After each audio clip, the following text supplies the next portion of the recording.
Anyway, si jamais tu étais intéressé par ma série à fleur de peau, qui est comme un audio, mais qui vient aussi avec des textes, en fait, je l'ai comme mis sur hold parce que j'espérais trouver une façon de comme mieux porter le projet. Parce que je l'avais mis sur Patreon, puis ça semble pas nécessairement attirer les gens. Ben en fait, maintenant que tu es là, tu me diras, là, parce que jusqu'à maintenant, it's not the case. Est-ce qu'on vient juste de me flasher? Je suis dans mon stationnement, monsieur, s'il vous plaît, somme politesse. Too hot. Ah, hilarante. Fait que si je disais... Ah oui, c'est ça. Je voulais te donner un avant-goût de c'est quoi fleur de peau. Fleur de peau, c'est moi qui s'analyse constamment, qui essaie d'être meilleure, de s'améliorer. Puis je voulais justement analyser à quel point, du moins peut-être juste apporter l'hypothèse, d'à quel point j'ai l'impression que souvent, surtout lors du trouble dysphorique prémenstruel, bon, c'est valide, j'ai comme des symptômes de PTSD vraiment sérieux, OK? Où est-ce que si mon enfant va pas bien, pleure et s'automutile, ce qui est quand même assez régulier, mais si il le fait de façon intense sans que je sois capable de bien comprendre le message, ce qui est le cas la majorité du temps, j'ai un PTSD qui s'enclenche où est-ce que je suis convaincue que ça va être ça le restant de ma vie. Que là, il y a une nouvelle passe qui va encore durer 4 ans. Puis, here we go again. On repart pour un tour, tu comprends? Puis, c'est parce que j'ai fucking peur. J'ai la peur au ventre. J'ai envie de prendre les jambes à mon cou à chaque fois. Parce que les 4 dernières années ont été un cauchemar. Un cauchemar! Personne ne veut vivre ce qu'on a vécu. Personne ne voudrait vivre ce que j'ai traversé. Puis je sais qu'il y a trop de monde qui vivent la même chose. Puis c'est pour ça que je parle. Puis je sais que je le dis, tu sais, je veux genre la justice, l'équité. Mais je veux juste la paix. Je veux juste qu'on soit égaux. C'est pas ça que tout le monde veut, anyway. Pourquoi c'est si compliqué? Bref. J'analyse toujours ce que je pense, ce que je ressens. Je cherche toujours à m'améliorer, à être un meilleur parent. Puis ça, c'est toujours dicté par l'amour. Puis c'est tout ça mon expérience, c'est tout ça à fleur de peau. Puis je le dis évidemment pour élever la voix des parents proches aidants, mais pour toutes les proches aidants.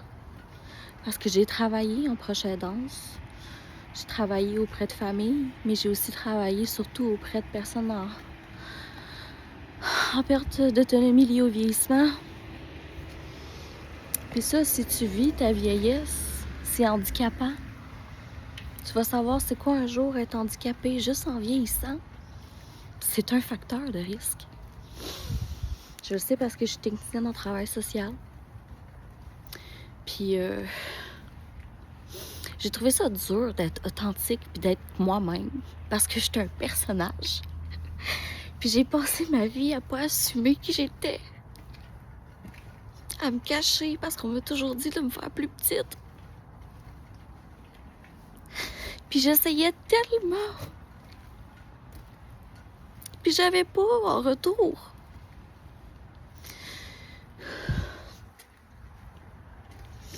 Puis quand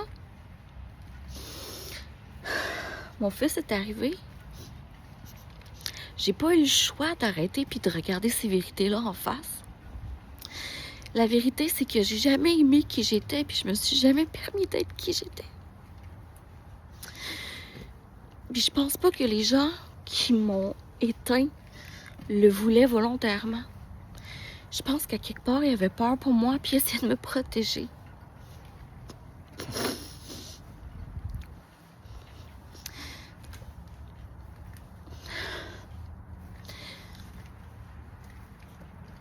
Puis je comprends. J'en veux plus à personne. Moi, j'essaie de prévoir l'avenir de mon enfant, puis de toutes les familles comme la mienne. Moi, je veux que les gens, les personnes proches aidantes, les parents proches aidants, soient entendus, soient aidés, soient supportés pendant qu'ils portent le rôle le plus important de leur vie.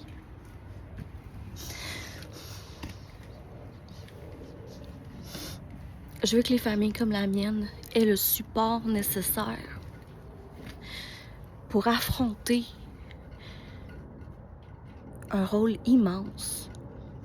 Peut-être pour certains un choix, mais un choix qui coûte profondément jusqu'à notre propre santé. Puis c'est pas normal. Comment est-ce qu'on peut continuer d'accepter ce travail bénévole qui supporte un système à bout de bras quand on continue à abuser de sa contribution bénévole? Est-ce qu'au final, c'est un foutu cercle vicieux sans fin?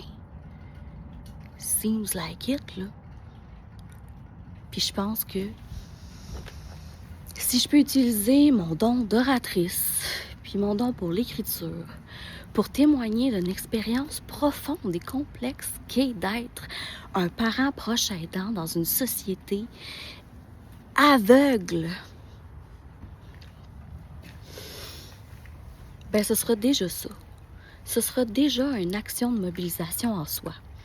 Ce sera déjà moi qui essaie d'exister sans juste être une proche aidante. Puis ce sera pour tous ceux qui n'ont pas la force parce qu'ils sont trop fatigués.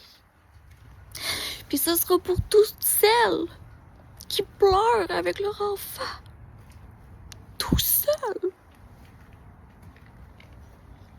Puis si ce sera ça ma grande contribution, puis que c'est d'avoir 2000 followers, ben je suis fucking down avec ça. Parce que si je te fais du bien, si je peux t'aider, puis encore mieux, si je peux nous assurer un bel avenir pour nos enfants, ben je vais mourir heureuse. Puis ça va avoir été grâce à toi, parce que tu vas avoir été là pour écouter, pour m'accepter comme je suis.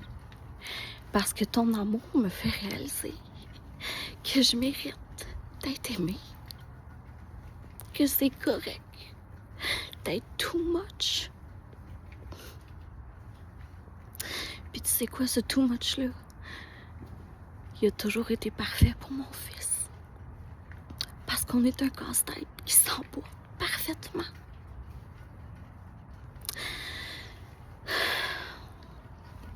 On va ensemble.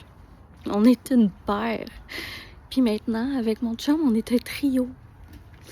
Puis je voudrais juste que tout le monde puisse avoir un support comme ça. Fait que sache qu'en étant là, en me supportant, tu m'aides à alimenter ce projet-là. Puis tu me fais du bien. Merci full.